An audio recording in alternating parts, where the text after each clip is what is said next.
হ্যাঁ, একটু সময় আমি ইয়ারফোনটা লাগাচ্ছি।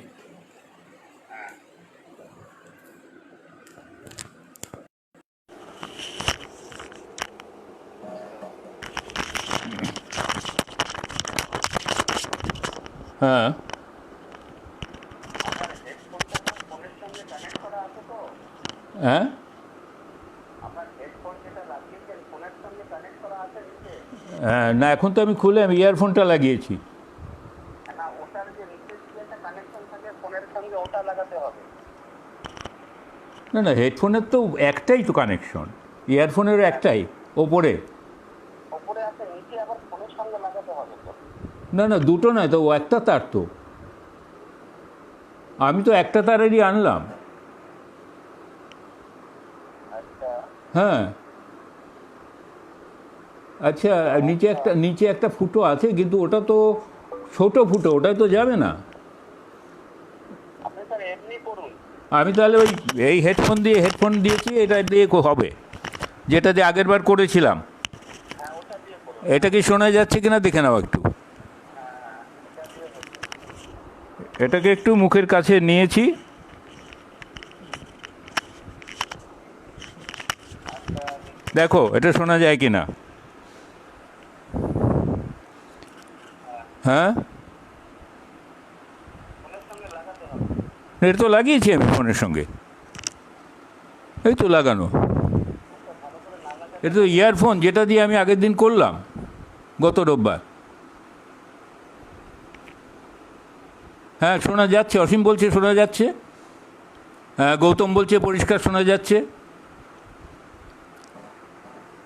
শিবাশিস, হ্যাঁ। অসীম আর গৌতম লিখেছে পরিষ্কার শোনা যাচ্ছে। আচ্ছা, তাহলে তাহলে করুন, তাহলে আমার হেডফোনটা কেটে দিন। তাহলে তোমারটা গন্ডগোল নাকি? হ্যাঁ, ওটা ফোনটা আচ্ছা কেটে দিন। আচ্ছা, গৌতম অসীম আমাকে একটা জিনিস বলো, যে এটাতে বেটার আসছে না ওই আগে যেটা আমি নিয়েছিলাম সাইডে মাইক্রোফোন, সেটা বেটার, কোনটা বেটার? আপনি আপনি ফোনটা কেটে দিন। হ্যাঁ, সেইটা লিখে জানাও, আমি সেইটা দিয়ে হ্যাঁ, করছি। হ্যাঁ, হ্যাঁ, হ্যাঁ। না, শোনা যাচ্ছে বুঝতে পারছি, আমি যে এটা দিয়ে করব না আগে আমি যেটা লাগিয়েছিলাম আমাকে শিবাশিস বলল সেটা শোনা যাচ্ছে না। তো কোনটা বেটার আমি সেটা জানতে চাইছি, যে আগেরটা বেটার না এখনকারটা বেটার, ইয়ারফোনটা বেটার না হেডফোনটা বেটার? ও আচ্ছা, এটা বেটার, তাহলে এটাই করি। ঠিক আছে ঠিক আছে। এটার এই মুশকিল, হাতের কাছে ধরে থাকতে হয়, মুখের কাছে।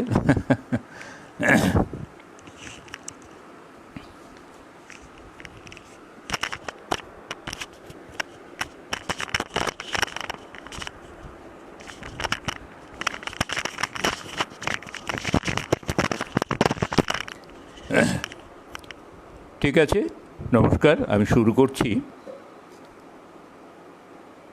ডুব সাঁতারের আয়োজনে আজকে দ্বিতীয় পর্বের এই অনুষ্ঠানে সবাইকে স্বাগত। আজকে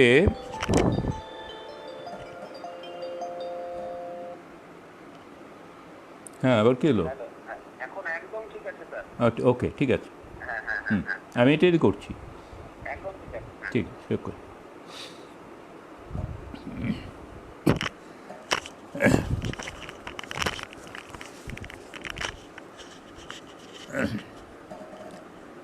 আজকে যে কয়েকটা কবিতা আমি পড়ব, সেগুলো আমাকে অনেকেই পড়তে বলেছেন, আমি সেইগুলোই ঠিক করে নিয়েছি, সেগুলোই পড়ব। তার আগে দু একটা কথা বলার রয়েছে। গত রবিবারে অনেকেই অনেক মন্তব্য করেছিলেন, প্রশ্ন করেছিলেন, আমি সেগুলো দেখতে পাইনি বলে কোনো জবাব দিতে পারিনি, কিন্তু পরে সেগুলো দেখে আমি অনেককেই ব্যক্তিগতভাবে জবাব দিয়েছি। কিন্তু একটা প্রশ্নের জবাব তখন লিখিতভাবে দেওয়া যায়নি, তার কারণ সেটা একটু বড় হবে, এক দু কথায় বলা যায়নি। সেটা হচ্ছে মিহির মজুমদারের একটি প্রশ্ন ছিল। তিনি জানতে চেয়েছিলেন আবৃত্তির বাজার, বৃত্তি ও জীবিকা এই সম্বন্ধে। তো আবৃত্তির বাজার বলতে যেটা বোঝায় যে হ্যাঁ লোকে আবৃত্তি শুনতে চায় কি না। কি গৌতম মহাদিবস আজকে নয়, হবে হবে করব, ঠিক আছে। আবৃত্তির বাজার বলতে যা বোঝায় মানে লোকে আবৃত্তি শুনতে চায় কি না, এইটা তো। যদি শুনতে চায় তাহলে সেটা, হ্যাঁ আবৃত্তি লোকে শুনতে চায় অবশ্যই, এ বিষয়ে কোনো সন্দেহ নেই। আগেও চেয়েছে, এখন সেটা বরং অনেক বেড়েছে। আমার মনে আছে 50-এর দশকে আবৃত্তি যারা করতেন সে সংখ্যাটাও খুব বেশি ছিল না, এবং তখন সীমিতভাবে আবৃত্তি হতো। সেখানে কয়েকজন আবৃত্তি করতেন, তারপরে আস্তে আস্তে ক্রমশ জনপ্রিয় হয়েছে, এখন অনেক অনুষ্ঠান হয়, এবং পেশাদার আবৃত্তি শিল্পীও কয়েকজন আছেন কলকাতায়। এখন কথা হচ্ছে বৃত্তি আর জীবিকার প্রশ্ন। বৃত্তি আবৃত্তি পেশা হিসেবে যদি নেওয়া যায় তো সেটা বৃত্তি, হ্যাঁ। কেউ কেউ আছেন যারা পেশা হিসেবে নিয়েছেন, তারা সফলও হয়েছেন এবং এটি তাদের জীবিকা, এরকম কেউ কেউ আছেন। কিন্তু আমাদের উত্তর পূর্বাঞ্চলে এরকম হওয়া সম্ভব বলে আমার মনে হয় না। তার কারণ একটা বড় এই যে আমরা কি করি, আমাদের কলকাতায় যদি খ্যাতি না হয়, নাম না হয়, স্বীকৃতি না হয়, তাহলে আমাদের যারা উত্তর পূর্বাঞ্চলে আমরা আছি তাদেরও কিন্তু স্বীকৃতি সেভাবে হয় না। এখন এটা আমি একটা উদাহরণ দিই। প্রদ্যোৎ চক্রবর্তীর গুণধরের অসুখ নাটকটা যখন হয় প্রথমে, তার কিছুদিন পরেই একটা পত্রিকায় প্রদ্যোৎ চক্রবর্তীর একটি বিশাল সাক্ষাৎকার, তার সঙ্গে পাণ্ডুর একজন বিখ্যাত নাট্যবিদের তাঁর সম্বন্ধে আলোচনা, আরেকজনের আলোচনা এবং আরও একটি বিশ্লেষণমূলক লেখা, এই নিয়ে একটা বিশাল ক্রোড়পত্র করা হয়েছিল। এবং তারপরে সেই পত্রিকার শারদীয় সংখ্যায় সেই নাটকটা পুরো ছাপা হয়, এবং সম্ভবত সেই প্রথম প্রদ্যোৎ চক্রবর্তীর অনেক নাটক আগে লেখার সত্ত্বেও কোনোটা বোধহয় বোধহয় প্রথম ছাপা হলো। কিন্তু তা সত্ত্বেও দেখা গেল একটা প্রচার হলো আর কি, মোট কথা এই উত্তর পূর্বাঞ্চলে কিন্তু তার একটা প্রচার হলো তখন। কিন্তু তা সত্ত্বেও এই গুণধরের অসুখ যতদিন না কলকাতায় অভিনীত হয়ে সেখানে শ্রেষ্ঠ নাটকের শিরোপা পেল, ততদিন পর্যন্ত প্রদ্যোৎ চক্রবর্তী সেভাবেও যেন স্বীকৃত এখানে হচ্ছিলেন না। সেটা আমাদের দুর্ভাগ্য বলুন বা যাই বলুন, এটা হচ্ছে ঘটনা, এরকম হয়। যেহেতু কলকাতার সাংস্কৃতিক পীঠস্থান, তো সেখানে নাম হলে আবার সেখানে প্রচার হলে এমনও হয়। আমি বলছি যে কলকাতায় খুব নাম করেছেন, প্রচার ভালো আছে, গায়ক গায়িকা এরকম জানি আমি, যে কিন্তু গুণমানের দিক থেকে আমাদের মনে হয় যে না, ততটা নয়। অথচ আমাদের এখানেও তার চাইতে হয়তো গুণী শিল্পী, গায়ক গায়িকা আছেন, আমি শুনেছি। আমি বলতে পারি যে কলকাতার নামী কোনো কোনো শিল্পী চেয়ে আমাদের এখানে বেশি গুণী শিল্পী আছেন, কিন্তু তাদের সেই পরিচিতিটা নেই, কারণ তারা কলকাতায় বা পশ্চিমবঙ্গে সেভাবে স্বীকৃত নন। এই কারণেই আমাদের এই উত্তর পূর্বাঞ্চলে এই আবৃত্তিকে বৃত্তি হিসেবে গ্রহণ করে জীবিকা নির্বাহ করা সম্ভব কি না আমার সন্দেহ আছে। আমি একজনের কথা বলি, অর্ধেন্দু বিকাশ রায় শিলংয়ে খুব ভালো আবৃত্তি করতেন, এখন আর করেন না, প্রায় আমাদের বয়সী। কিন্তু আমার কানে লেগে আছে প্রায় 50 বছর আগে তিনি যখন কয়েকবার করেছিলেন, এমনকি বাংলাদেশে গিয়েও নজরুলের একটা কবিতা আছে আমার কৈফিয়ত, খুব বড় বিশাল কবিতা। তো মুখস্থ এত ভালো আবৃত্তি করেছিল অর্ধেন্দু, যে আমার তো কানে লেগে আছে, কিন্তু এই শিলংয়ের বাইরে তার পরিচিতি সেভাবে গড়ে উঠল না। হ্যাঁ, এ হয় এইরকম। একটা অনুষ্ঠান হয়েছিল আমার এই মনে পড়ছে, যে আমিও তো অনেক বছর শিলংয়ে ছিলাম, তো একটু আধটু করেছি আবৃত্তি নাটক এসব করেছি, 20 বছর থেকেছি সেখানে, কিছু কিছু মানুষের সঙ্গে পরিচয় হয়েছিল, চিনত। তো বঙ্গীয় সাহিত্য পরিষদে বোধহয় 8-10 বছর আগে একবার একটা অনুষ্ঠান হয়, সেখানে রবীন্দ্র জয়ন্তীর উপলক্ষেই সম্ভবত, কারণ আমি সেখানে মানে অর্ধেন্দু আর আমার যুগলবন্দির আয়োজন করা হয়েছিল, যে আমি রবীন্দ্রনাথের কবিতা পড়ব আর অর্ধেন্দু রবীন্দ্রনাথ সম্পর্কে অন্যের কবিতা পড়বে। তো সেবারে একেবারে হল ভর্তি হয়ে গেছিলো, প্রচুর লোক এসেছিল। ওরা বলল যে অনেক দিন বঙ্গীয় সাহিত্য পরিষদে দর্শক হতো না, তো আমরা আগে ঘোষণা করেছিলাম যে এই তো আমরা দুই বুড়ো গিয়ে যুগলবন্দি করবো, তাতেই বোধহয় এত লোক হলো। কিন্তু সেই তো বলছি যে অর্ধেন্দুর তো বাইরে কোনো পরিচিতি হলো না, এত ভালো আবৃত্তি করা সত্ত্বেও। এই যে আমাদের গৌতম কিছু কিছু করেছেন অন্য জায়গায়, সেটাও অন্যের সূত্রে। এটা যে গৌতম যদি কারো পরিচিতির সূত্রে গিয়ে একটা সুযোগ পাওয়া যায়, সে আলাদা কথা। তাছাড়া সাধারণভাবে যেটা হয় সেটা হচ্ছে যে ঠিক পেশা হিসেবে, জীবিকা হিসেবে আবৃত্তি এখানে মুশকিল আছে। এবং গানের ক্ষেত্রেও তো খুব বেশি হয় না, খুব দেখা যাবে খুব অল্প দু একজনই এটাকে পেশা হিসেবে নিতে পেরেছেন। তো এইটুকুই আমি এই ব্যাপারে বলতে পারি। হ্যাঁ, আর একটা কথা বলি, এই আবৃত্তির ক্ষেত্রে দেখুন, আমি তো একেবারে ভালোবাসা থেকে শুরু করেছি, আমি তো কোনো প্রশিক্ষিতও নই। আহ, আহ, হ্যাঁ হ্যাঁ হ্যাঁ, ঠিকই বলেছেন আপনি, যে হ্যাঁ তাদের উপর আলো পড়ে না গুণীদের, এটা হয়। এটা ওই কলকাতার বললামই তো, আমি একজনের কথা বলছি, আমার মনে পড়ছে একজন গায়ক না গায়িকা সেটা আমি বলছি না, সঙ্গীত শিল্পী একজনে একবার এক রোববারে ডিব্রুগড়ে একটা অনুষ্ঠান ছিল, বেশ কিছু বছর আগের কথা। তো তিনি গান করেছিলেন সেখানে, আমি একটু আবৃত্তি করেছিলাম। এবং মজার ব্যাপার, ঠিক পরের রোববারে এই গুয়াহাটিতেও একটা অনুষ্ঠানে তিনি গান করেছিলেন, আমি আবৃত্তি করেছিলাম। তো এই দু জায়গায় তার আমি লাইভ প্রোগ্রাম যেটা আমি শুনেছি, শুনে দু একটা গান একটু মোটামুটি লেগেছে, আর কোনো গান আমার তো অন্তত সেভাবে ভালো লাগেনি। অথচ তিনি বিখ্যাত, এবং সংবাদ মাধ্যমের প্রচুর সমর্থন আছে, তারা তুলে ধরেছেন, প্রচুর ছাত্রছাত্রী প্রতিষ্ঠান, এসব নানান ব্যাপার আছে। তো তো কাজেই এ হয়, কি করা যাবে, কিন্তু কিছু করার নেই। তো আর আর আমি তো কখনো ভাবিনি যে আবৃত্তি পেশা হবে বা কী হবে।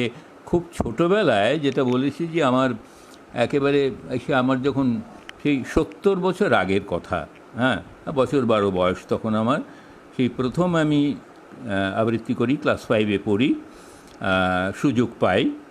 এবং তারপর প্রতি বছর রবীন্দ্র জয়ন্তীতে, আমাদের ওখানে একটা সে গ্রামের জায়গা, তো সেভাবে আর খুব একটা আবৃত্তি বেশি হতো না, তো কিন্তু রবীন্দ্র জয়ন্তীতে প্রত্যেক বছর করতাম। এবং এই আবৃত্তি করার সূত্রে আবার আমাদের মাস্টারমশাই একজন, আমাদের কুশধ্বজ বলে একটা নাটক হয়েছিল স্কুলে, এই কুশধ্বজ যেটা পৌরাণিক চরিত্র, ছোট অল্প বয়সের, তো আমাকে সেইটি করতে বলা হয় এবং করি। এবং সেই থেকে আমার একটা ভালোবাসা, এই নাটক বা আবৃত্তি ব্যাপারে একটা ভালোবাসা জন্মায়। মাঝে মাঝে করি, এই পর্যন্ত। হ্যাঁ, যারা করেন ভালো তাদের দু একজনের সান্নিধ্য পেয়েছি, এই পর্যন্ত আমি বলতে পারি। কিন্তু যে লোককে খুশি করার মতো বোধহয় আমি পারি না, ওই একটু চেষ্টা করি, এই পর্যন্ত। তো আজকে আমি এখন চলে যাচ্ছি, ইতিমধ্যে অনেকটাই সময় চলে গেছে। গত রবিবারেই একটা এসেছিল, অনুরোধ এসেছিল রবীন্দ্রনাথের দুঃসময় কবিতাটা আবৃত্তি করার জন্যে। আমি শুরু করছি দুঃসময় দিয়ে।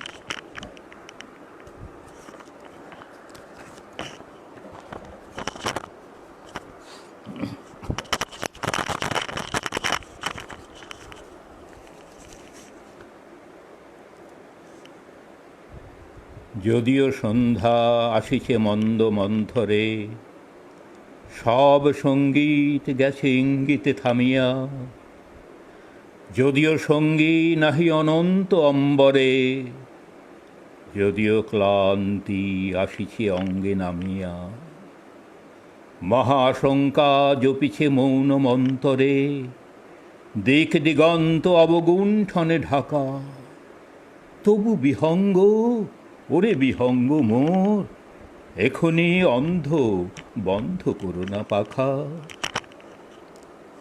এ নহে মুখর বনমর্মর গুঞ্জিত, এ যে অজাগর গরজে সাগর ফুলিছে, এ নহে কুঞ্জ কুন্দ কুসুম রঞ্জিত, হেন হেল্লোল কলকল্লোলে দুলিছে, কোথারে সে তীর ফুল পল্লব পুঞ্জিত, কোথারে সে নীড় কোথা আশ্রয় শাখা, তবু বিহঙ্গ, ওরে বিহঙ্গ মোর, এখনই অন্ধ, বন্ধ করো না পাখা। এখনো সম্মুখে রয়েছে সুচির সর্বরী, ঘুমায় অরুণ সুদূর অস্ত অচলে, বিশ্বজগৎ নিঃশ্বাস বায়ু সম্বরী, স্তব্ধ আসনে প্রহর গণিছে বিরলে, সবে দেখা দিল অকুল তিমির সন্তরী, দূর দিগন্তে ক্ষীণ শশাঙ্ক বাঁকা, ওরে বিহঙ্গ, ওরে বিহঙ্গ মোর, এখনই অন্ধ, বন্ধ করো না পাখা।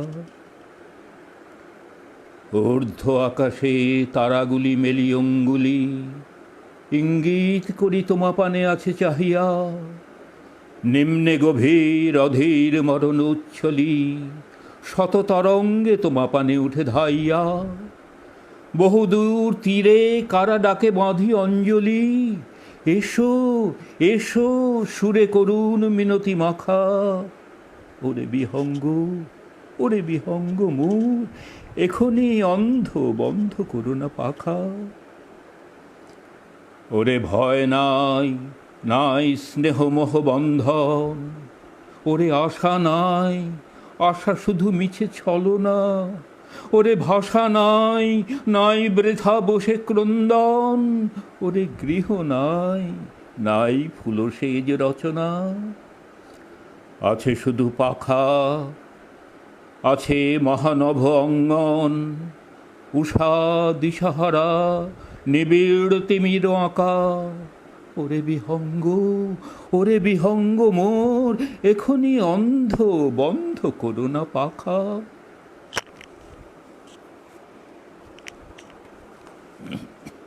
হ্যাঁ, ধন্যবাদ ধন্যবাদ।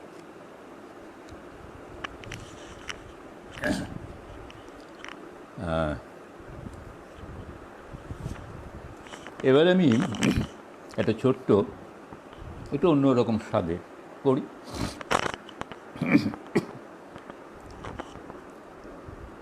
কেন যামিনী না যেতে জাগালে না, বেলা হলো মরি লাজে, শরমে জড়িত চরণে কেমনে চলিব পথের মাঝে, কেন যামিনী না যেতে জাগালে না, বেলা হলো মরি লাজে, আলোক পরশে মরমে মরিয়া, হ্যালো গো শেফালি পড়িছে ঝরিয়া, কোনো মতে আছে পরাণ ধরিয়া, কামিনী শিথিল সাজে, কেন যামিনী না যেতে জাগালে না, বেলা হলো মরি লাজে।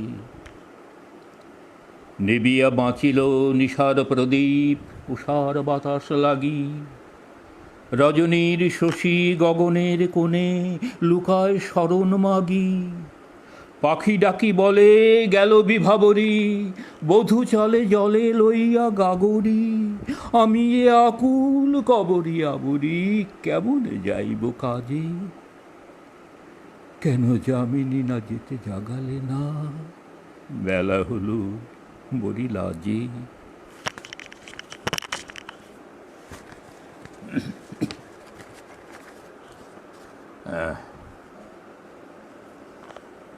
এইবারে জীবনানন্দ।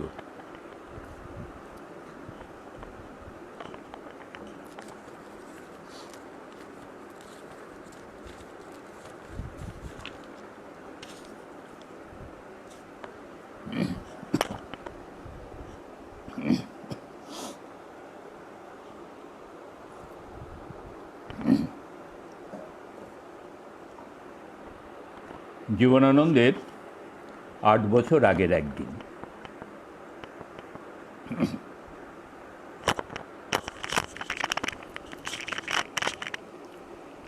শোনা গেল লাশ কাটা ঘরে নিয়ে গেছে তারে।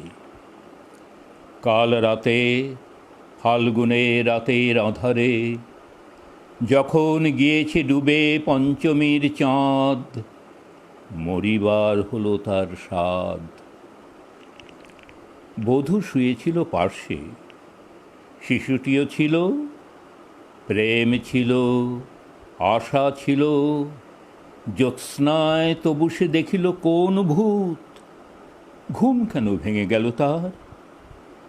অথবা হয়নি ঘুম বহুকাল, লাশ কাটা ঘরে শুয়ে ঘুমায় এবার। এই ঘুম চেয়েছিল বুঝি? রক্ত ফেনা মাখা মুখে, মড়কের ইঁদুরের মতো ঘাড় গুঁজি, আঁধার ঘুজির বুকে ঘুমায় এবার। কোনো দিন জাগিবে না, কোনো দিন জাগিবে না, জাগিবার গাঢ় বেদনার অবিরাম অবিরাম ভার সহিবে না।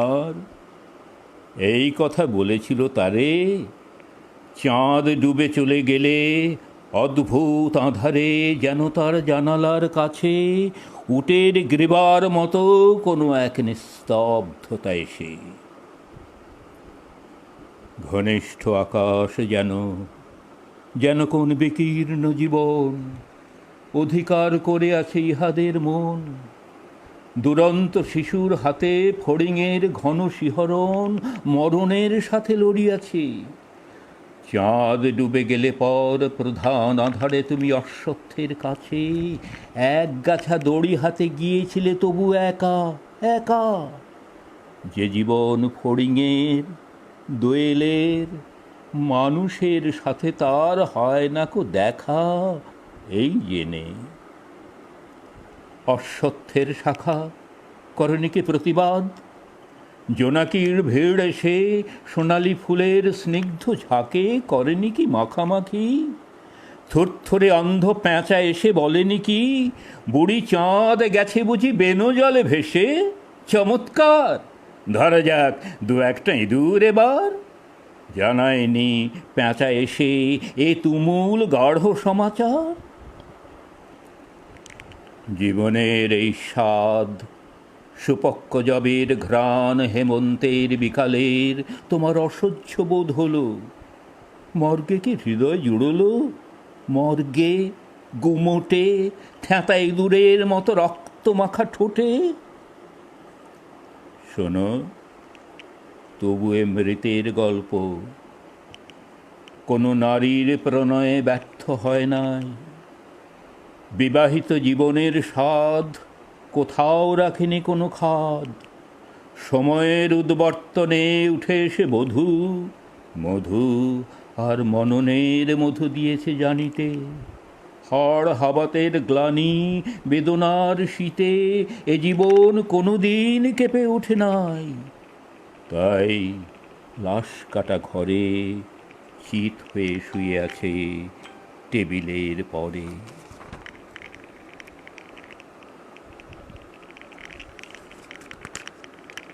নারীর হৃদয়, প্রেম, শিশু, গৃহ নয় সবখানি, অর্থ নয়, কীর্তি নয়, সচ্ছলতা নয়, আরও এক বিপন্ন বিস্ময় আমাদের অন্তর্গত রক্তের ভিতরে খেলা করে, আমাদের ক্লান্ত করে। ক্লান্ত ক্লান্ত করে। লাশ কাটা ঘরে সেই ক্লান্তি নাই। তাই লাশ কাটা ঘরে চিত হয়ে শুয়ে আছে টেবিলের পরে। তবু রোজ রাতে আমি চেয়ে দেখি, আহা, থরথরে অন্ধ পেঁচা অশ্বত্থের ডালে বসে এসে চোখ পাল্টায় কয়, বুড়ি চাঁদ গেছে বুঝি বেনো জলে ভেসে? চমৎকার, ধরা যাক দু একটা ইঁদুর এবার। হে প্রগাঢ় পিতামহী, আজও চমৎকার, আমিও তোমার মতো বুড়ো হব, বুড়ি চাঁদটারে আমি করে দেব কালি দহে বেনো জলে পার। আমরা দুজনে মিলে শূন্য করে চলে যাব জীবনের প্রচুর ভাঁড়ার।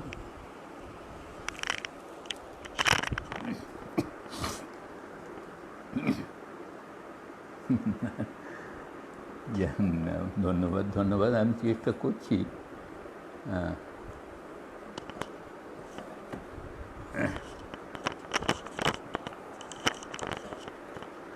এবার আরেকটা সেই চাওয়া হয়েছিল কবিতা আফ্রিকা, সেইটা পড়ছি।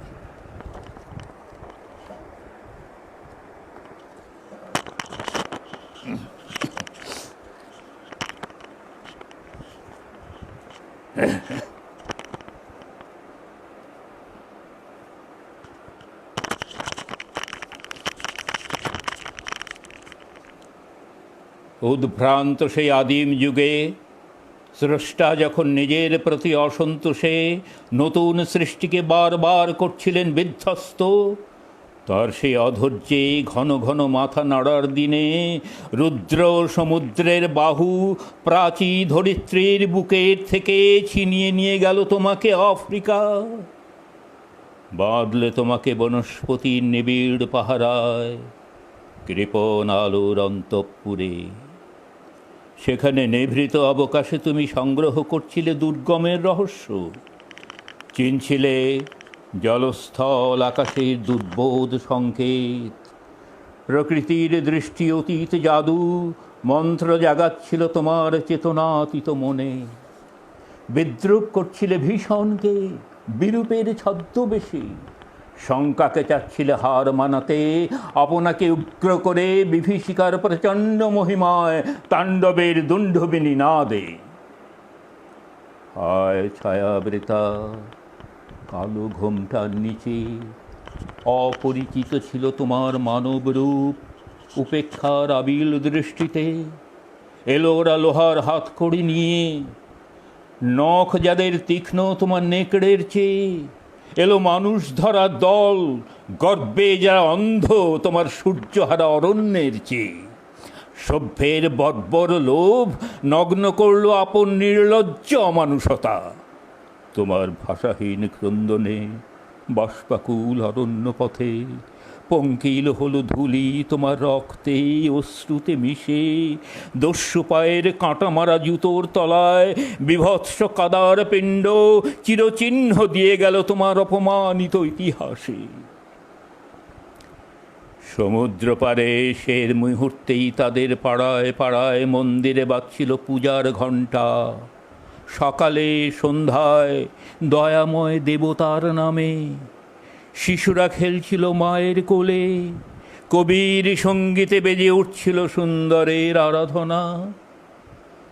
আজ যখন পশ্চিম দিগন্তে প্রদোষকাল ঝঞ্ঝা বাতাসের ঊর্ধ্বশ্বাস, যখন গুপ্ত গহ্বর থেকে পশুরা বেরিয়ে এলো, অশুভ ধ্বনিতে ঘোষণা করল দিনের অন্তিমকাল।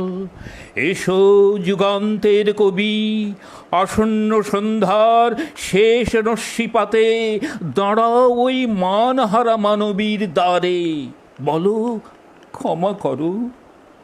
হিংস্র প্রলাপের মধ্যে সেই হোক তোমার সভ্যতার শেষ পুণ্যবাণী।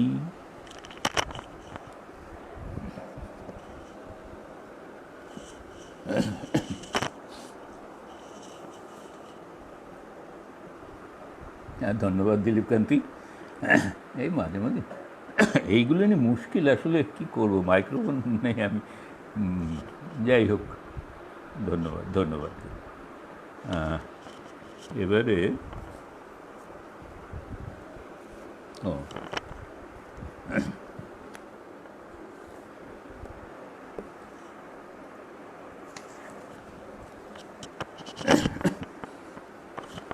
এবার একটু শঙ্খ ঘোষে আসা যাক।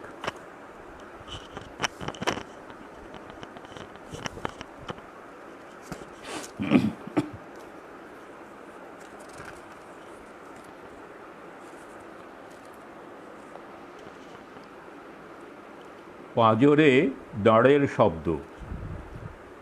এখান থেকে আমি আগের রোববার খানিকটা বলেছিলাম, আজ আবার খানিকটা বলি।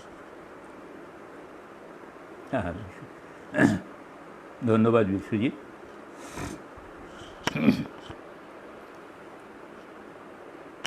বৃত্ত আঁকা হয়ে গেছে, বৃত্তের ভিতরে জল আঁকা।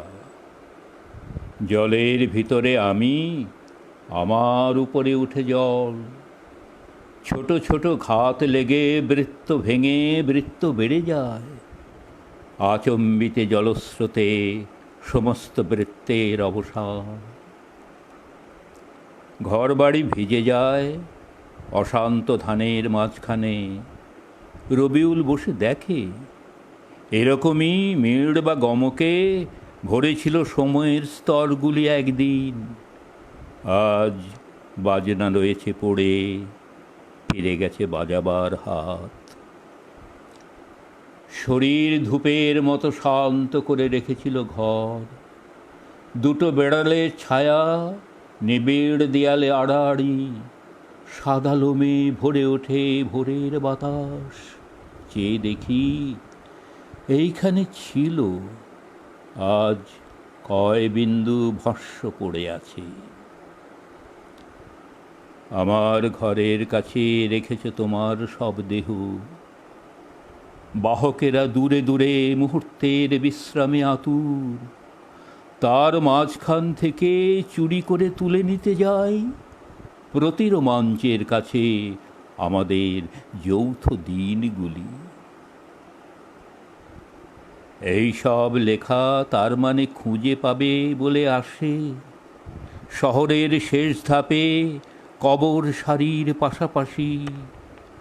এপিটাফগুলি তার অভিধাচ বাড়ায় সন্ধ্যাবেলা, নগ্ন অক্ষরের গায়ে মৃত বন্ধুদের হিম শ্বাসে।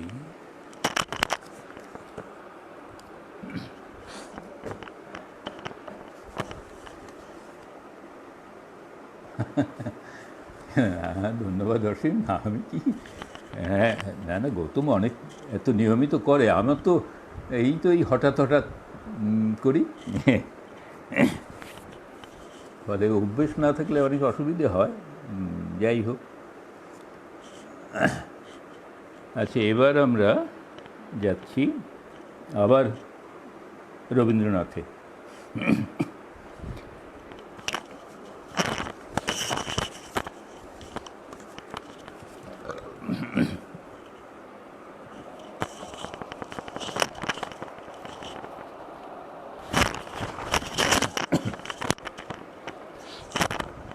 এই কবিতাটাও চাওয়া হয়েছিল, বলদ মা আমাকে বলেছিল। এই সবগুলি যেগুলো কেউ কেউ বলেছিলেন, তো আমি সেইগুলো করার চেষ্টা করছি। আসলে এইসব কবিতা এখন আর কেউ পড়েনও না, সেও একটা হয়তো ব্যাপার।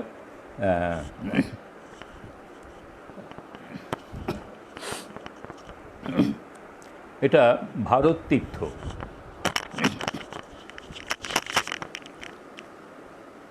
হে মোর চিত্ত, পুণ্যতীর্থে জাগরে ধীরে, এই ভারতের মহামানবের সাগর তীরে। হেথায় দাঁড়ায়ে দুবাহু বাড়ায়ে নমি নরদেবতারে, উদার ছন্দে পরমানন্দে বন্দন করি তাঁরে। ধ্যানগম্ভীর এই যে ভূধর, নদী জপমালা ধৃত প্রান্তর, হেথায় নিত্য হের পবিত্র ধরিত্রীরে, এই ভারতের মহামানবের সাগর তীরে। কেহ নাহি জানে কার আহ্বানে কত মানুষের ধারা, দুর্বার স্রোতে এলো কোথা হতে সমুদ্রে হলো হারা। হেথায় আর্য, হেথা অনার্য, হেথায় দ্রাবিড় চীন, সখুন্দল পাঠান মোগল এক দেহে হল লীন। পশ্চিমে আজি খুলিয়াছে দ্বার, সেথা হতে সবে আনে উপহার। দিবে আর নিবে, মিলাবে মিলিবে, যাবে না ফিরে, এই ভারতের মহামানবের সাগর তীরে। রণধারা বাহি জয়গান গাহি, উন্মাদ কলরবে ভেদি মরুপথ গিরিপথ যারা এসেছিল সবে, তারা মোর মাঝে সবাই বিরাজে, কেহ নহে নহে দূর। আমার শনিতে রয়েছে ধ্বনিতে তার বিচিত্র সুর। হে রুদ্রবীণা বাজো বাজো বাজো, ঘৃণা করি দূরে আছে যারা আজও, বন্ধন আসিবে তারাও আসিবে দাঁড়াবে ঘিরে, এই ভারতের মহামানবের সাগর তীরে।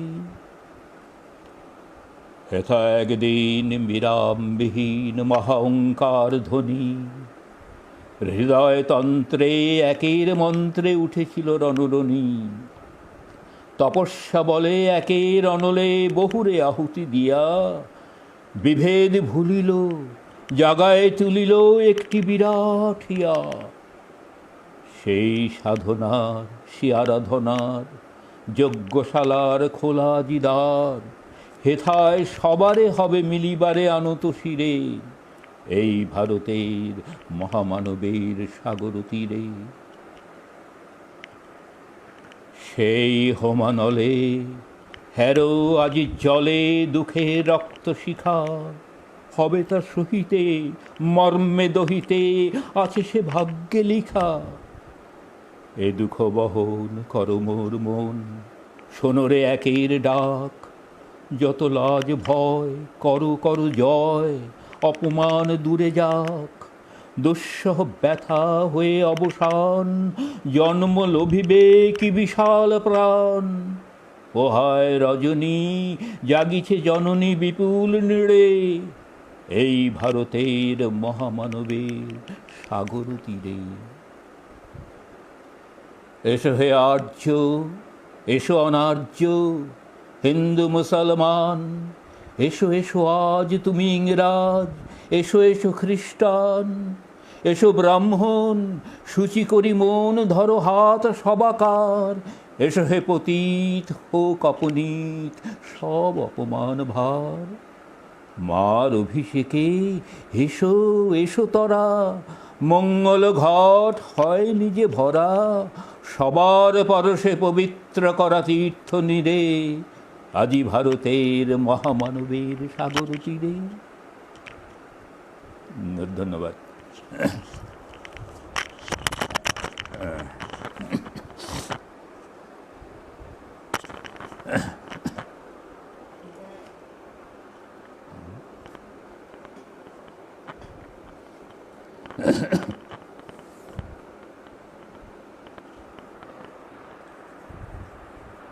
এবার একটু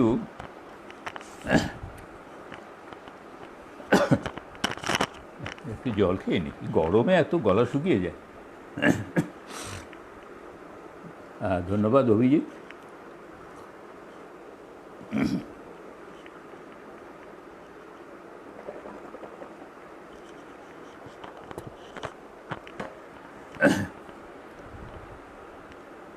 এবার আমি এমন একজনের কবিতা পড়ছি যার কবিতা সাধারণত খুব বেশি না মরণ আজকে হবে না, তাহলে অন্য বাদ যাবে আর কি। হ্যাঁ, আমি সৌমিত্র চট্টোপাধ্যায়ের কবিতা পড়ছি একটু। আসলে সৌমিত্র চট্টোপাধ্যায় আমার মতে অত্যন্ত ভালো কবি, এবং শক্তি চট্টোপাধ্যায়ও তাকে খুব কবি হিসেবে ভালোবাসতেন। অন্য বন্ধুত্ব তো ছিলই, তাছাড়াও মুশকিলটা হয়েছে যে সৌমিত্র চট্টোপাধ্যায় অভিনেতা, নাটক রচয়িতা, নাট্য পরিচালক, ছবিতে, নাটকে, মঞ্চে এত সফল, এত নাম হয়ে গেছে যে তার এই কবিতা সত্তাটা, কবি সত্তাটা অনেকটা আড়ালেই রয়ে গেছে। তো তার একটা দীর্ঘ কবিতা, 30টি বড় কবিতা, সেটা গত বছর শারদীয় সংখ্যায় দেশ পত্রিকায় বেরিয়েছিল, এবার বই হয়ে বেরিয়েছে। বইটার নাম হচ্ছে ভাঙা পথে রাঙা ধুলায়। আমি সেখান থেকে খানিকটা পড়ছি। লোকটা দেখতে পায় অনতি শীতের হাওয়ায় দুলতে দুলতে বোগেনভেলিয়ার দু একটা মপ ফুল ঝরে পড়ছে। তার সুন্দরের কথা মনে পড়ে। সমস্ত পথটা পাড়ি দেবার সময় ঋতুগুলোকে বদলে দিচ্ছিল আকাশ। বর্ষা, বসন্ত, নিদাঘ আর হিম ঋতুর দাপটে সে তবু মুষড়ে যায়নি। শীতের তীক্ষ্ণ বাতাস যখন তার মুখে এসে ঝাপটা মারছিল, তখন শস্যরিক্ত মাঠ, কি বনময় দেশ, নদী, জঙ্গলের প্রকাশ থেকে চোখ ফিরিয়ে নেয়নি সে। প্রবীণ খড়ের চাল থেকে শিশির ঝরার শব্দ সারা রাত তাকে সুদূরের তালবাদ্যে মোহিত করেছে। পৌষের নিত্যগতি হাওয়া যখন তাকে আত্মীয় জ্ঞানে আলিঙ্গন করেছে, তখন শিহরিত হয়ে তার মনে পড়েছে ভোরের খেজুর রস দিতে আসতো বাড়ির উঠোনে। বেলা হলে আর তার সেবন করা বারণ ছিল। তখন তার মাদকতা ফেনিল হয়ে উঠতে আরম্ভ করেছে। শীতের ওই হাওয়াতেই মনে পড়েছে পরীক্ষার পর ক্লাস বসতো না, রোল কল করেই ছুটি হয়ে যেত। বালকেরা আঘাটায় বেঁধে রাখা নৌকো খুলে নিয়ে জলঙ্গির ওপারে চলে যেত। ছোলা কি মটরশুঁটির খেতে নেমে তারা ফসল তুলে খেত। গাঁয়ের লোক টের পেলে তাড়া করত। ছেলেগুলো দেছুট দেছুট ছুটতে ছুটতে এসে নৌকো খুলে দিয়ে ধরা ছোঁয়ার বাইরে।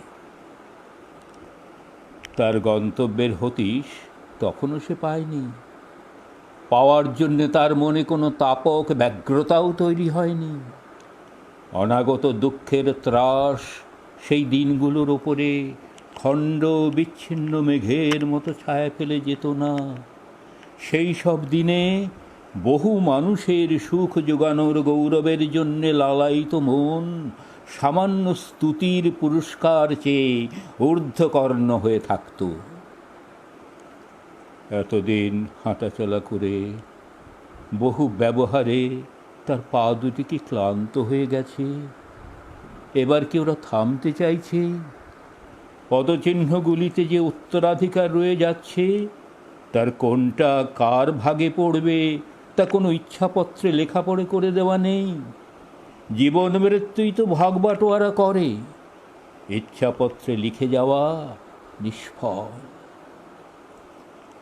এরপরে যা রইল তা ঘরে ঘরে উপাসনালয়ে গম্ভীর প্রার্থনায় মুখরিত হবার নয়, চিরনিঃশব্দ চিহ্নহীন সেই উপসংহারের জন্যেই সে বিনমিত নিরাবেগ হবার সাধনা করবে এইবার।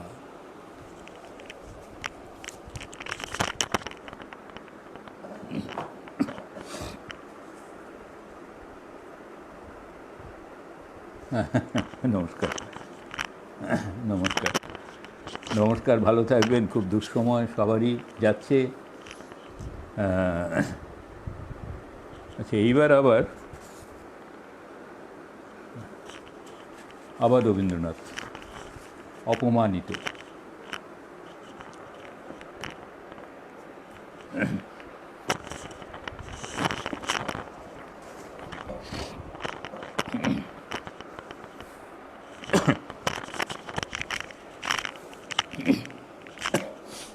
এই কবিতাটাও আমরা তো এককালে খুব পড়তাম, ইদানিং বোধহয় জানি না পড়া হয় কি না, অথচ এখনও প্রাসঙ্গিকতা আছে।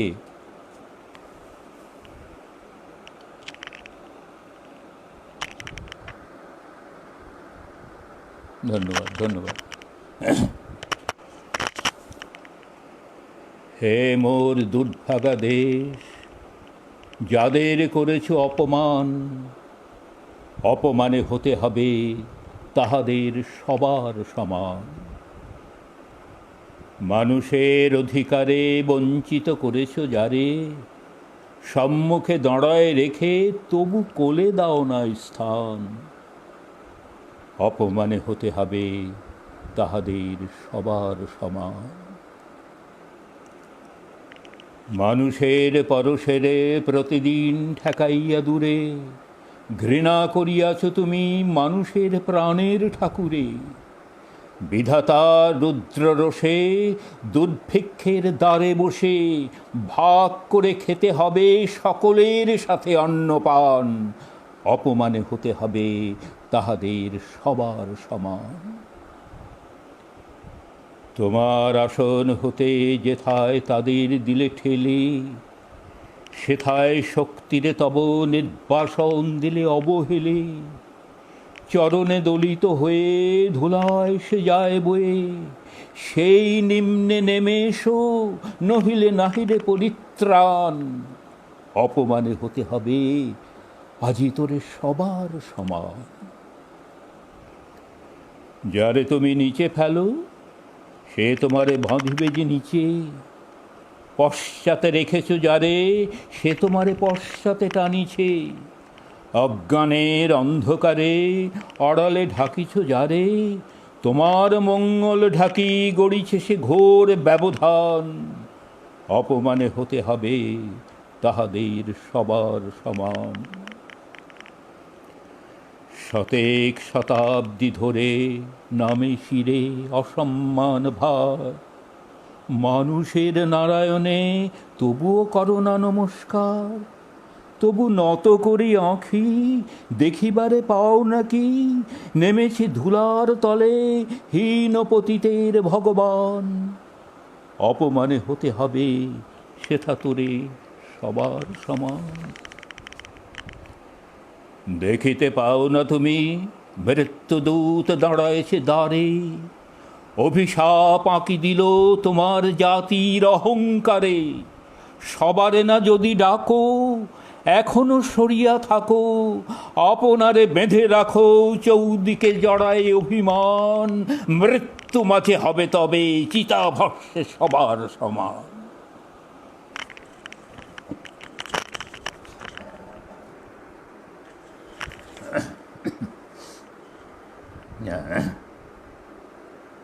আচ্ছা, এইবারে আবার আমরা জীবনানন্দে যাব।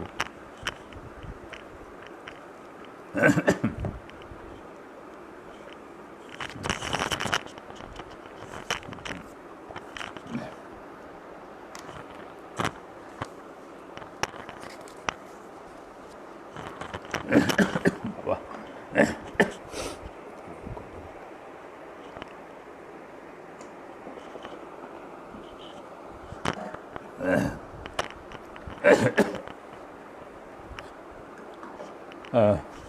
এটাও বলা হয়েছিল আমাকে এই কবিতাটা পড়তে, বোধহয় সমর বলেছিল। গরমে বোধ, জীবনানন্দের বোধ। এই কবিতাটা অনেক বড়, আমি পুরোটা করব না, আমি যতটা সম্ভব আমি করছি।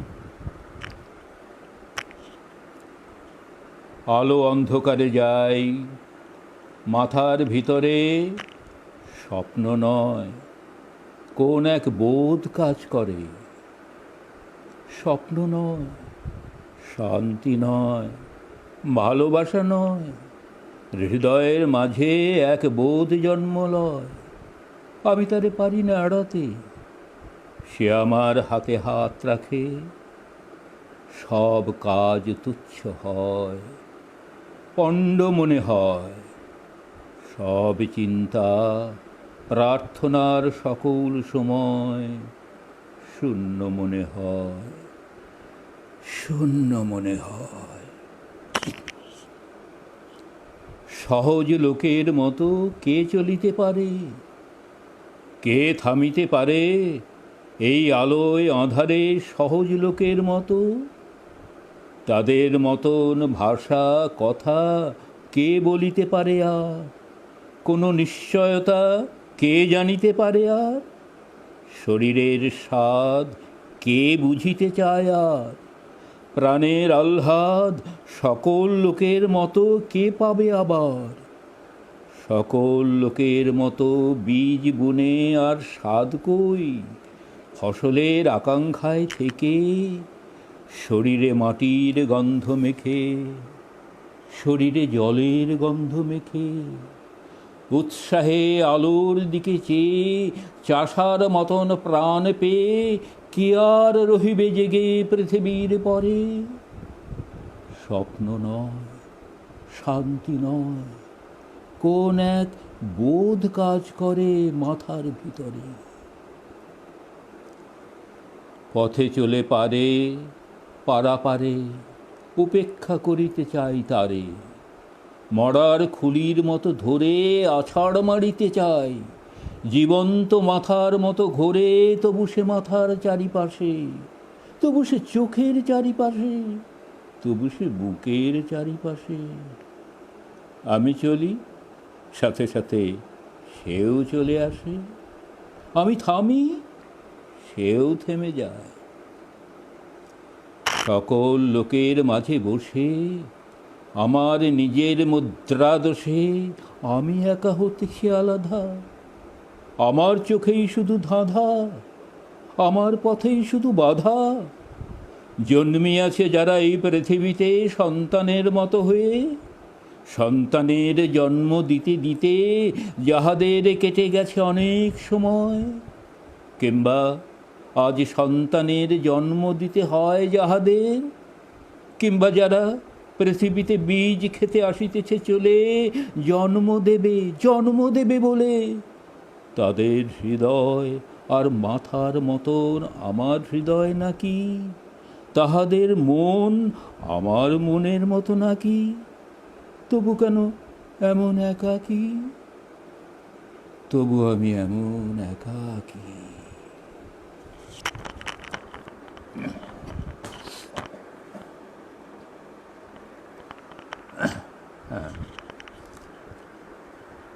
এইবারে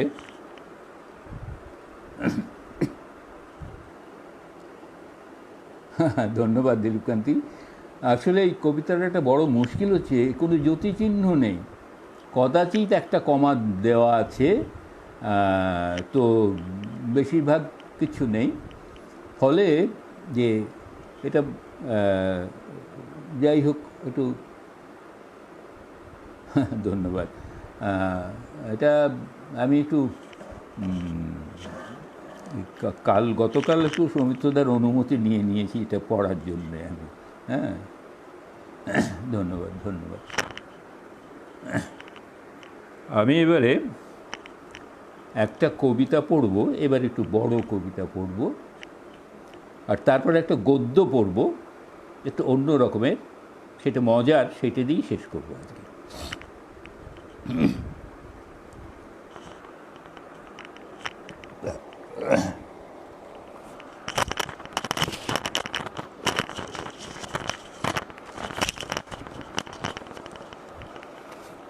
এটাও আমাকে বলেছিলেন অনেকে করতে, তাই আমি করছি।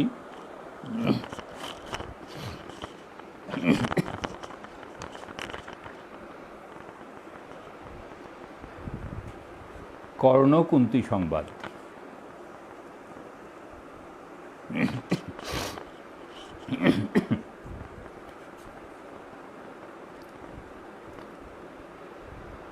পুণ্য জাহ্নবীর তীরে সন্ধ্যা সবিতার বন্দনায় আছি রত। কর্ণ নাম যার, অধিরথ সুতপুত্র, রাধা গর্ভজাত সেই আমি। কহ মোরে তুমি কে গো মাত? বৎস, তোর জীবনের প্রথম প্রভাতে পরিচয় করাইছি তোরে বিশ্ব সাথে। সেই আমি আসিয়াছি ছাড়ি সর্বলাজ, তোরে দিতে আপনার পরিচয় আজ। দেবী তব নত নেত্র কিরণ সম্পাতে, চিত্ত বিগলিত মোর সূর্য করঘাতে শৈল তুষারের মতো। তব কণ্ঠস্বর যেন পূর্ব জন্ম হতে পশিকর্ণ পর জাগাইছি অপূর্ব বেদনা। কহ মোরে জন্ম মোর বাঁধা আছে কি রহস্য ডোরে তোমার সাথে হে অপরিচিতা? ধৈর্য ধর রে বৎস ক্ষণকাল, দেব দিবাকর আগে যা কস্তা চলে, সন্ধ্যার তিমির আসুক নিবিড় হয়ে। কহি তোরে বীর, কুন্তি আমি। তুমি কুন্তি? অর্জুন জননী? অর্জুন জননী বটে, তাই মনে গণি দেশ করিও না বৎস। আজ মনে পড়ে অস্ত্র পরীক্ষার দিন হস্তিনা নগরে, তুমি ধীরে প্রবেশিলে তরুণ কুমার রঙ্গস্থলে, নক্ষত্র খচিত পূর্বাশার প্রান্ত দেশে নবোদিত অরুণের মতো। যবনিকা অন্তরালে নারী ছিল যত, তার মধ্যে বাক্যহীনা কে সে অভাগিনী, অতৃপ্ত স্নেহক্ষুধার সহস্র নাগিনী, জাগায় জর্জর বক্ষে। কাহার নয়ন তোমার সর্বাঙ্গে দিল আশিস চুম্বন। অর্জুন জননী সেজে যাবে কৃপে আসি, তোমারে পিতার নাম শুধালেন হাসি, কহিলেন রাজকুলে জন্ম নহে যার, অর্জুনের সাথে যুদ্ধে নাহি অধিকার। আরক্ত আনত মুখে না রহিল বাণী, দাঁড়ায় রহিলে সেই লজ্জা আভাখানি, দহিল যাহার বক্ষ অগ্নিসম তেজে, কে সে অভাগিনী? অর্জুন জননী সেজে। পুত্র দুর্যোধন ধন্য, তখনই তোমারে অঙ্গরাজ্যে কইল অভিষেক, ধন্য তারে। মোর দুই নেত্র হতে অশ্রু বাড়ি রাশি, উদ্দেশ্যে তোমারই শিরে উচ্ছ্বসিল আসি অভিষেক সাথে। হেনকালে করি পথ রঙ্গ মাঝে পশিলেন সুত অধীরথ আনন্দ বিহ্বল, তখনই সে রাজ সাজে চারিদিকে কুতূহলী জনতার মাঝে, অভিষেক সিক্ত শির লুটায় চরণে, সুত বৃদ্ধে প্রণমিলে পিতৃ সম্ভাষণে। ক্রূর হাস্যে পাণ্ডবের বন্ধুগণ সবে ধিক্কারিল, সেই ক্ষণে পরম গরবে বীর বলি যে তোমারে ওগো বীর মনে আসিছিল, আমি সেই অর্জুন জননী। প্রণমি তোমারে আর যে রাজমাতা তুমি, কেন হেথা একাকিনী? এ যে রণভূমি, আমি কুরু সেনাপতি। পুত্র ভিক্ষা আছে, বিফল না ফিরি যেন। ভিক্ষা মোর কাছে? আপন পৌরুষ ছাড়া, ধর্ম ছাড়া আর যাহা আজ্ঞা কর দিব চরণে তোমার। এসেছি তোমারে নিতে, কোথা লবে বরে? তৃষিত বক্ষের মাঝে লব মাতৃক্রোড়ে। পঞ্চপুত্রে ধন্য তুমি, তুমি ভাগ্যবতী। আমি কুলশীলহীন ক্ষুদ্র নরপতি, মোরে কোথা দিবে স্থান? সর্ব উচ্চভাগে তোমারে বসাবো মোর সর্বপুত্র আগে, জ্যেষ্ঠ পুত্র তুমি। কোন অধিকার মদে প্রবেশ করিব সেথা? সাম্রাজ্য সম্পদে বঞ্চিত হয়েছে যারা, মাতৃস্নেহ ধনে তাহাদের পূর্ণ অংশ খণ্ডিব কেমনে কহ মোরে? দূতপনে না হয় বিক্রয়, বাহুবলে না হয় হারে মাতার হৃদয়, সে যে বিধাতার দান। পুত্র মোর রে, বিধাতার অধিকার লয়ে এই ক্রোড়ে এসেছিলে একদিন, সেই অধিকারে আয় ফিরে সগৌরবে, আয় নির্বিচারে। সকল ভ্রাতার মাঝে মাতৃ অঙ্কে মম লহ আপনার স্থান। শুনি স্বপ্ন সম হে দেবী তোমার বাণী। হ্যালো, অন্ধকার ব্যাপিয়াছে দিক বিদিকে, লুপ্ত চারিধার শব্দহীনা ভাগীরথী। গেছো মোরে লয়ে কোন মায়াচ্ছন্ন লোকে, বিস্মৃত আলোয়ে চেতনা প্রত্যুষে। পুরাতন সত্য সম তব বাণী স্পর্শিতেছে মুগ্ধ চিত্ত মম। অস্ফুট শৈশব কাল যেন রে আমার, যেন মোর জননীর গর্ভের আধার আমারে ঘেরিছি আজি। রাজমাত হই, সত্য হোক, স্বপ্ন হোক, এসো স্নেহময়ী। তোমার দক্ষিণ হস্ত ললাটে চিবুকে রাখো ক্ষণকাল। শুনিয়াছি লোকমুখে জননীর পরিত্যক্ত আমি, কতবার হেরেছি নিশীথর স্বপ্নে। জননী আমার এসেছেন ধীরে ধীরে দেখিতে আমার, কাঁদিয়া কহেছি তারে কাতর ব্যথা, জননী গুণ্ঠন খোলো দেখি তব মুখ। অমনি মিলায় মূর্তি তৃষার্থ উৎসুক স্বপনের ছিন্ন করি। সেই স্বপ্ন আজি এসেছে কি পাণ্ডব জননী রূপে সাজি, সন্ধ্যাকালে রণক্ষেত্রে ভাগীরথী তীরে। হ্যারো দেবী, পরপারে পাণ্ডব শিবিরে জ্বলিয়াছে দীপালোক, এপারে অদূরে কৌরবের মন্দুরায় লক্ষ অশ্বক্ষুরে খর শব্দ উঠিছে বাজিয়া। কালী প্রাতে আরম্ভ হইবে মহারণ। আজ রাতে অর্জুন জননী কণ্ঠে কেন শুনিলাম আমার মাতার স্নেহস্বর। মোর নাম তার মুখে কেন হেন মধুর সঙ্গীতে উঠিল বাজিয়া। চিত্ত মোর আচম্বিতে পঞ্চ পাণ্ডবের পানে ভাই বলে ধায়। তবে চলে আয় বৎস, তবে চলে আয়। যাব মাতো, চলে যাব, কিছু শুধাব না।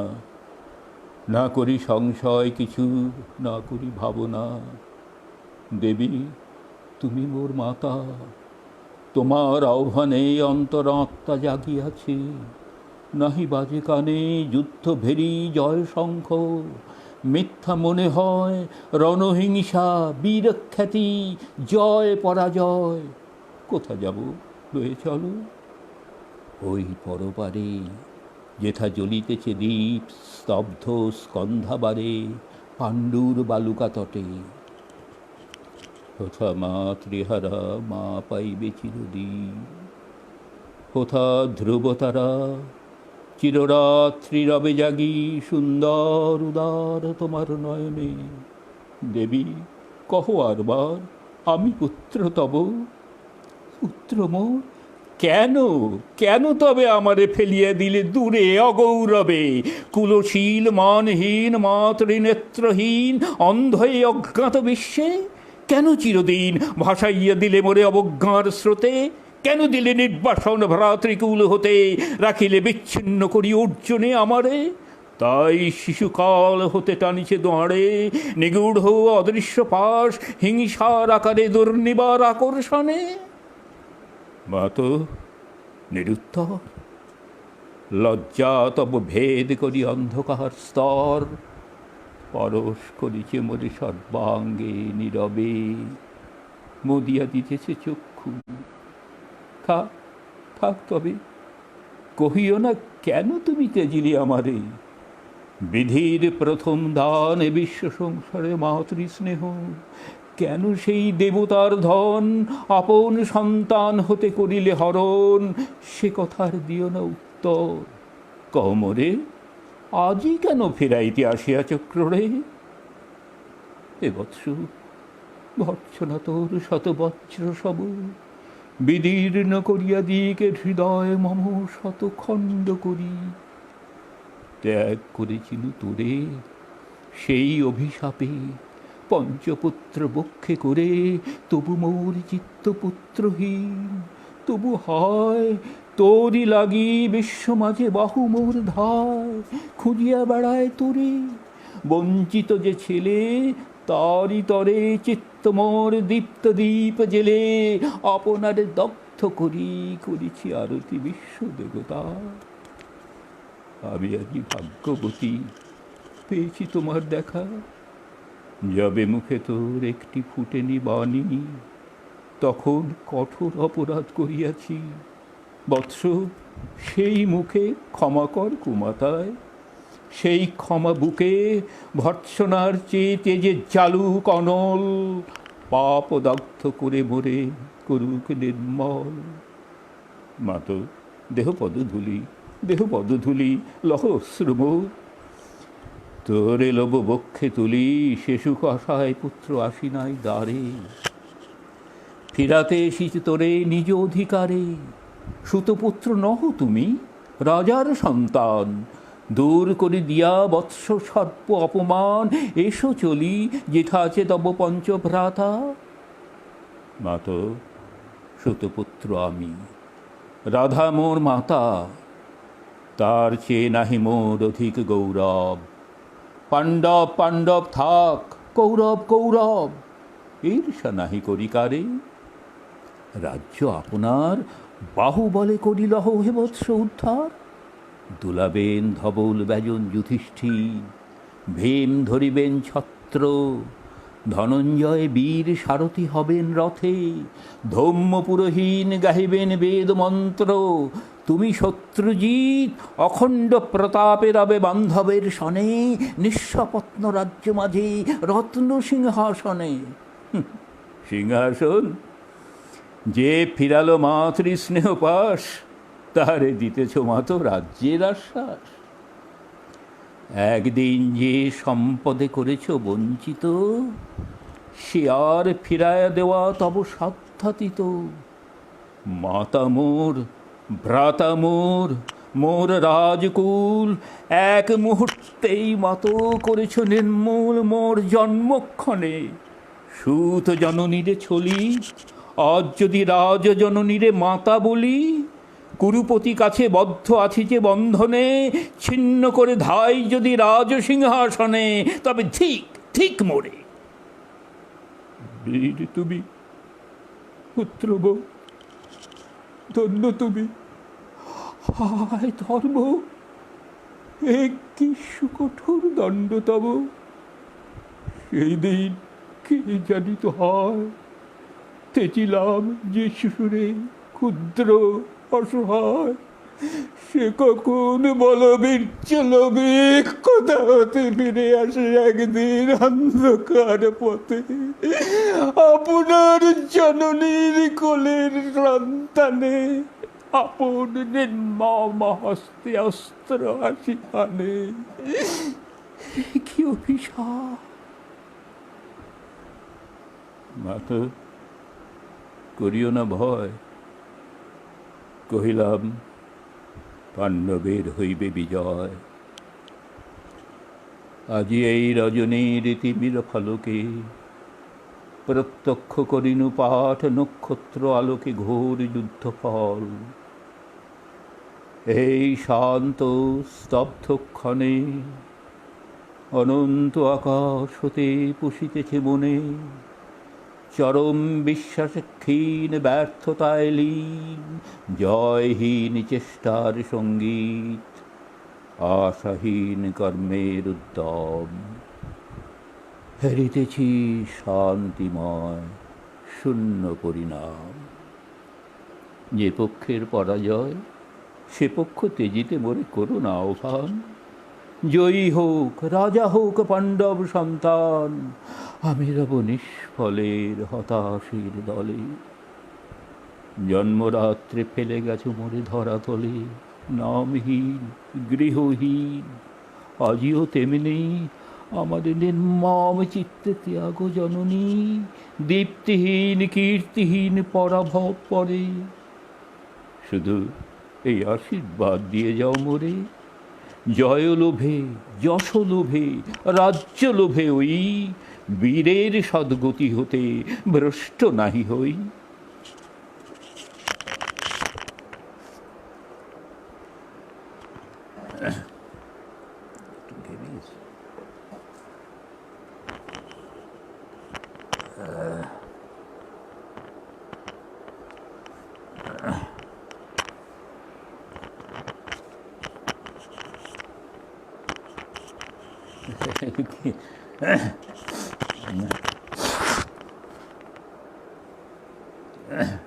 ধন্যবাদ, ধন্যবাদ, ধন্যবাদ। হ্যাঁ হ্যাঁ, একটু জল খেতে হবে।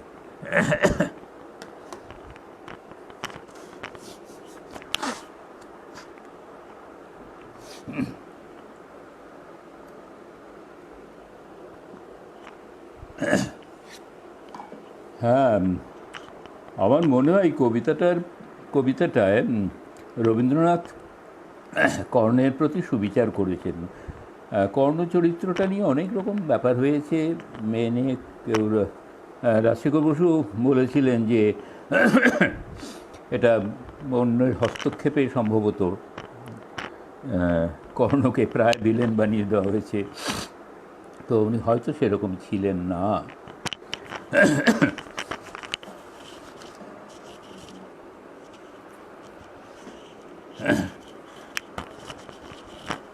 তো এবার আমরা একটা হ্যাঁ, শেষ হয়ে যাবে কয়েক পংক্তি। না না ভাই, আজকে আর অসম্ভব, এই বড় কবিতা একটা পড়তেই অনেকটা যায়। হ্যাঁ, আমি এই জন্য আজকে একটা গদ্য দিয়ে আমি শেষ করবো, আর রাতও হয়েছে, তো এত 10:30 বাজে। হ্যাঁ,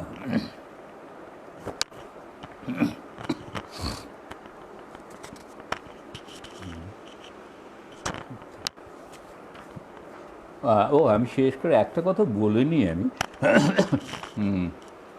ওই আবৃত্তি যারা করবেন একটু একটু উচ্চারণের দিকে নজর দিলে খুব ভালো হয় বলে আমার মনে হয়। কারণ শুধু আবৃত্তি না, গানের ক্ষেত্রেও তাই। বাচিক শিল্পী যারা, তারা আমরা তো শুধু এই কথার মধ্য দিয়েই সবটা প্রকাশ করতে চাই। তো সেই কথাটা, শব্দটা যদি ঠিক উচ্চারণে না হয়, তাহলে তো অর্থও পাল্টে যেতে পারে। আহ, কিছু কিছু শব্দের উচ্চারণে বিকল্প আছে, যেমন একাকী, একাকী, একান্ত, একান্ত। এটা পরবর্তীকালে আবৃত্তিকারদের বা অভিনেতাদের কল্যাণে হয়েছে।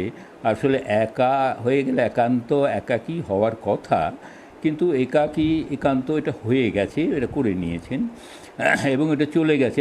এরকম আরও কয়েকটা চলেছে আর চলে যায়, ভাষায় এরকম পরিবর্তন হয়, উচ্চারণেও হয়। কিন্তু কিছু কিছু শব্দ আছে যেখানে উচ্চারণ পাল্টে গেলে শব্দের মানে পাল্টে যাবে। আমি এই 2-3 দিন আগে একটা গান শুনছিলাম, কলকাতার একজন বিশিষ্ট শিল্পী, পুরুষ না মহিলা আমি বলবো না, নামটা আমি করতে চাই না। এই গানটা আপনারা অনেকেই শুনেছেন, রবীন্দ্রনাথের যখন পড়বেন আমার পায়ের চিহ্ন এই বাটে। জানি না, আমি আমি তো বাঙাল মানুষ, একেবারে পূর্ববঙ্গে পড়াশুনো করেছি, স্কুলে 12 বছর বয়স অবধি প্রায়। আসামে একেবারে গ্রামের স্কুলে। আমি বলেছি, অনেককেই বলেছি যে আমি যেখানে ম্যাট্রিক পর্যন্ত পড়েছি সেখানে বিদ্যুতের ব্যবস্থা ছিল না, আমি লন হ্যারিকেনে পড়াশুনো করেছি। এবং স্কুলে আবৃত্তি তে হাতে খড়ি যার কাছে, দিলীপকান্তি, আপনি জানেন কিনা জানি না, তিনি কিন্তু আপনাদের করিমগঞ্জের মানুষ। ইন্দ্রজিৎ দাস, তিনি করিমগঞ্জ কলেজের অধ্যাপক ছিলেন, কিন্তু তার আগে তিনি আমাদের সাপুরগ্রাম স্কুলে শিক্ষক ছিলেন। তো তিনিই আমাকে আবৃত্তি করান প্রথমবার, সেই 70 বছর আগে কথা। তারপর প্রত্যেক বছরই করেছি। তো যাই হোক, আমি তো ম্যাট্রিক পাসের পর কলকাতায় গেলাম, তারপরে একটু আধটু ওই শুনে শুনে শেখার চেষ্টা করা আর কি। এই পর্যন্ত বলতে পারি। তো এই চেষ্টাটা দরকার, এটা সবার দরকার। আর চেষ্টা ছাড়া কোনো কিছুই তো করা যায় না, লাভ করা যায় কি সব। আমি ওই যে গানটার কথা বলছিলাম, যখন পড়বে না মোর পায়ের চিহ্নই বাটে, ওখানে একটা পংক্তি আছে, ফুলের বাগান ঘন ঘাসের পড়বে সজ্জা বনবাসে। সজ্জা মানে সাজ, দন্তেস বর্গীয় জয় জয় আকার, সজ্জা। তো তিনি গাইলেন পড়বে শয্যা বনবাসে, শয্যা, একেবারে শয্যা। ধন্যবাদ। আমি একবার শুনে আমার মনে হলো আমি কি ভুল শুনেছি, আমি সঙ্গে সঙ্গে আবার শুনলাম, হ্যাঁ সেই শয্যা। আবার শুনলাম শয্যা, প্রতিবার আমি শয্যা। এবং শয্যা একটা আলাদা শব্দ আছে আমাদের বাংলা ভাষায়, তালবর্ষ অন্তস্থ জয় জফলা আকার। হ্যাঁ, শয্যা যেখানে শোয়া হয়, হ্যাঁ বিছানা, সেইটা হচ্ছে শয্যা। সেখানে সেইটার যে স্বরটা শো হয়েছে, তার কারণ হচ্ছে যে অন্তস্থ জয় জফলা আছে, ওই জফলা থাকার ফলে অটা ও হয়েছে, শয্যাটা শয্যা হয়েছে। কিন্তু এক্ষেত্রে শয্যা কখনোই ও হবে না, এই কারণে যেমন মজ্জা, হ্যাঁ লজ্জা, এগুলো তো ও নেই, হ্রস্বকার নেই। সো লজ্জা যেমন, মজ্জা যেমন, তেমনি সজ্জা। কিন্তু এই সজ্জা বলে দিলে তো এটাই পাল্টায়। হ্যাঁ, সজ্জিত হতে পারে, তার কারণ হচ্ছে যে ওই হর্ষইকার, যেমন লজ্জিত, লজ্জা কিন্তু লজ্জিত, লটা লো হয়ে গেল জয় ওই হর্ষইকারের প্রভাবে। তেমনি সজ্জা কিন্তু সজ্জিত, কিন্তু এই সজ্জা সাজকে সজ্জা বললে তো একটা ভয়ঙ্কর রকমের ভুল হয়ে যায়। তো এই ব্যাপারে একটু সচেতন থাকতে হয় আমাদের বাচিক শিল্পীদের, তাহলে ভালো হয় বলে আমার মনে হয়। ঠিক আগে রাত বাড়িয়ে লাভ নেই, আমি ওই একটা রবীন্দ্রনাথের চিঠি পড়ব, এবং সেটাও মজার ব্যাপার। দেখুন, আমাদের চলিত ভাষার আন্দোলনটা শুরু হয়েছিল সবুজপত্র থেকে, সে সবাই জানেন। সবুজপত্র বেরিয়েছিল 1914 সালে, হ্যাঁ, এবং রবীন্দ্রনাথ তাতে সামিল হয়েছিলেন, লিখেছেন, কিন্তু রবীন্দ্রনাথ প্রথম দিকে কখনোই চলিত বাংলায় লেখেননি সেখানে। হ্যাঁ, অনেক পরে তার চলিত বাংলায় লেখা প্রথম, হ্যাঁ, সব আর সবে অবশ্যই উচ্চারণে খুব একটা পার্থক্য হয় না, কারণ বাংলায় তো আমাদের দন্তস্ব আলাদাভাবে সেভাবে উচ্চারিত হয় না যুক্ত ব্যঞ্জন ছাড়া, আস্ত ব্যস্ত এখানে আর না হলে বাংলায় তবু একটু চেষ্টা করতে হয় সব আর সব, এই একটু যদি পার্থক্যটা করা যায়। আর এটার একটা ব্যাপার আছে যে অর্থ থেকেও অনেক সময় পরিষ্কার বোঝা যায়, যেটা এটা সব কিছু না সব, সব দেহ, সব কিছু একটু পার্থক্য হয়। তো যাক, কী বলছিলাম, হ্যাঁ হ্যাঁ, যে রবীন্দ্রনাথ প্রথম যেটা লিখেছিলেন চলিত বাংলায় এতে সবুজপত্রে, সেটা হচ্ছে ঘরে বাইরে উপন্যাস। এবং ঘরে বাইরে উপন্যাসে প্রথমে উনি লেখা শুরু করেছিলেন সাধু ভাষায়, হ্যাঁ, তারপরে কেটে চলিত বাংলায় করেন, কারণ বিমলার আত্মকথা তো যেন বলছেন, নিজের কথা নিজে বলছেন, সেই জন্য চলিত বাংলা। তার আগে রবীন্দ্রনাথ লিখেননি। বস্তুতপক্ষে ভাষার কথা বলে একটা প্রবন্ধ লিখে রবীন্দ্রনাথের একটু সংকোচিত ছিল যেন, মনে হয় যে চলিত বাংলায় কী জানি কী অবস্থা হবে, সে ভাষার সে বাঁধন সেই থাকবে কি না, এরকম একটা সংশয় ছিল, যে সবার হাতে পড়ে ভাষাটা আবার নষ্ট হবে না, তো এরকম ছিল। তার কারণ হচ্ছে আগে সেই উত্তম প্যাঁচার নকশা বা আলালে ঘরের দুলাল এই রকমের চলিত বাংলা ছিল, সে তো আর খুব উন্নত মানের ছিল না। কিন্তু আমরা লক্ষ্য করি যে রবীন্দ্রনাথের যখন অল্প বয়স, 24, 25, 26, হ্যাঁ, মন্দ আর মন্দ এই দুটো আলাদা উচ্চারণ। মন্দটা তৎসম সংস্কৃত শব্দ, মানে ধীরে ধীরে এই অর্থে, যেখানে সেখানে মন্দ, আর মন্দ মানে খারাপ বাংলা শব্দ, সেইটা উচ্চারণে বানান একই, কিন্তু উচ্চারণে পার্থক্য হবে, অর্থ অনুযায়ী হবে। তো যাই হোক, যে কথা আমি বলতে যাচ্ছি সেটা হচ্ছে যে রবীন্দ্রনাথ এই অল্প বয়সে যখন ইউরোপ যাত্রী ডায়েরি লিখেছিলেন, এবং ছিন্নপত্র বলে যে গ্রন্থটা বেরিয়েছে, অনেকগুলো চিঠি রবীন্দ্রনাথ লিখেছিলেন তার ভাইঝি মেজদার মেয়ে ইন্দিরা দেবীকে, যার সঙ্গে প্রমথ চৌধুরীর বিয়ে হয়েছিল। তো তিনি অনেক চিঠি লিখতেন, এবং সেই যে ভাষা রবীন্দ্রনাথের 24, 25, 26 বছর বয়সের চলিত ভাষা বাংলা, কি অসাধারণ আধুনিক চলিত বাংলা, তার একটা প্রমাণ আমি যে চিঠিটা পড়ছি সেইটে, যে যখন সবুজপত্র 1914-তে বেরোনোর 30-32-34 বছর আগেই তিনি অসাধারণ চলিত বাংলা চলিত গদ্য লিখছেন রবীন্দ্রনাথ, এবং সেই সঙ্গে তার রসবোধের প্রমাণ বেশ মজার বলে, যাতে আপনারা সবাই হাসতে হাসতে বিদায় নিতে পারেন, সেই জন্যে আমি চিঠিটা পড়ছি।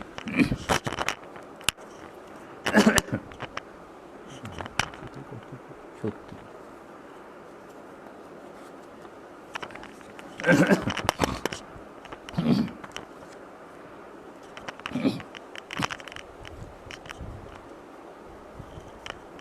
এই তো দার্জিলিং এসে পড়ল।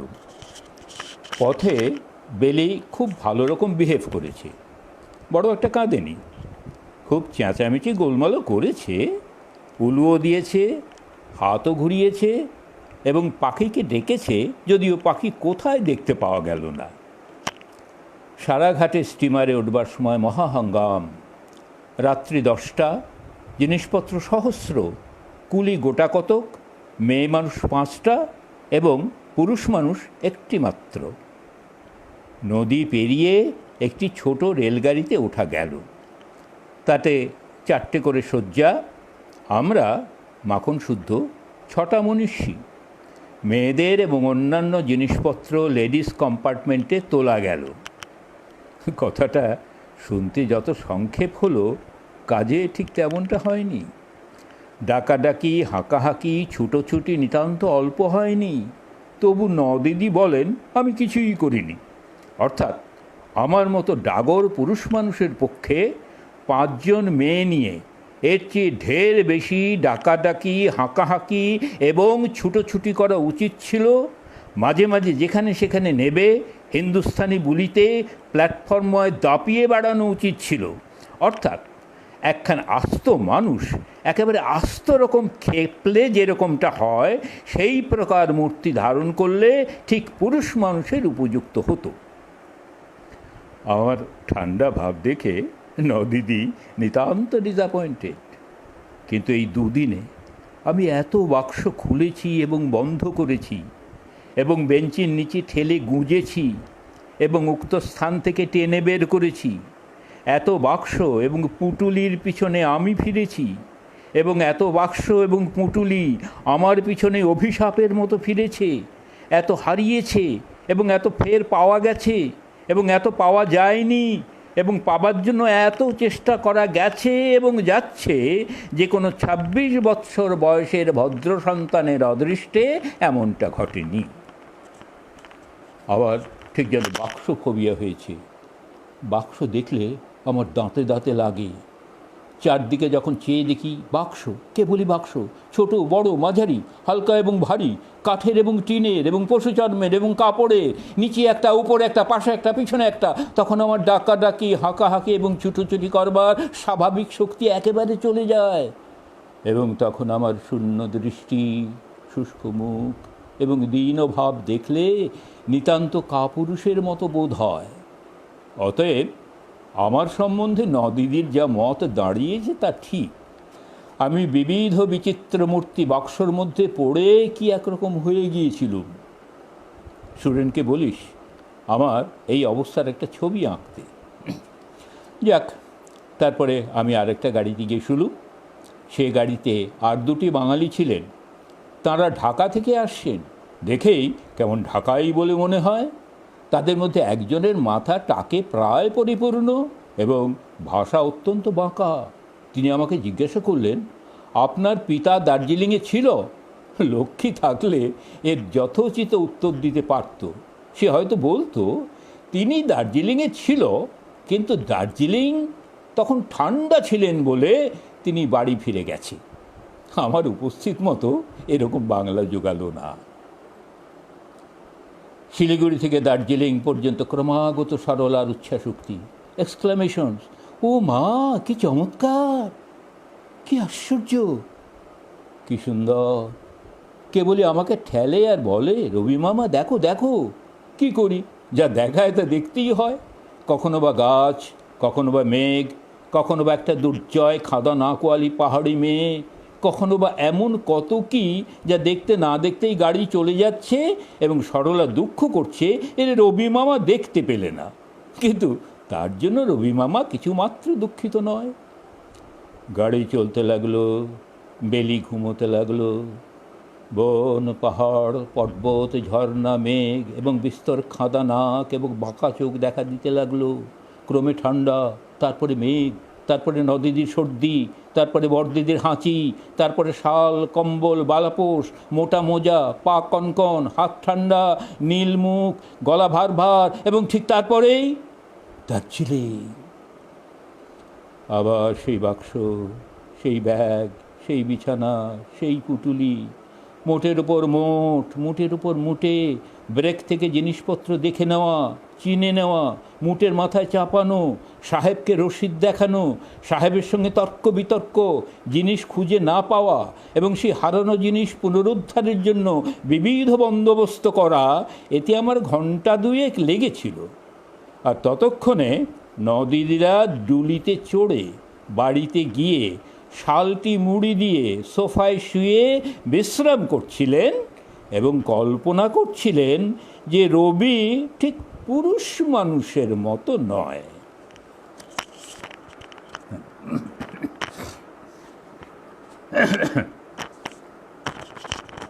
ধন্যবাদ।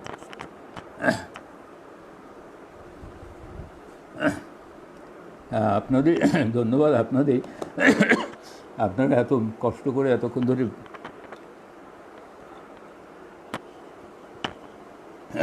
শুনলেন, সবাইকেই অসংখ্য ধন্যবাদ। আমি 10টা বাজলো, দেখ একটু সবাই ভালো থাকবেন।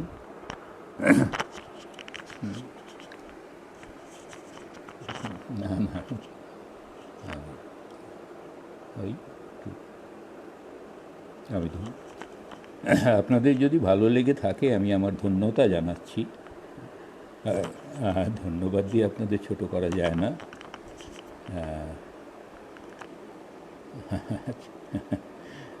ঠিক আছে। তাহলে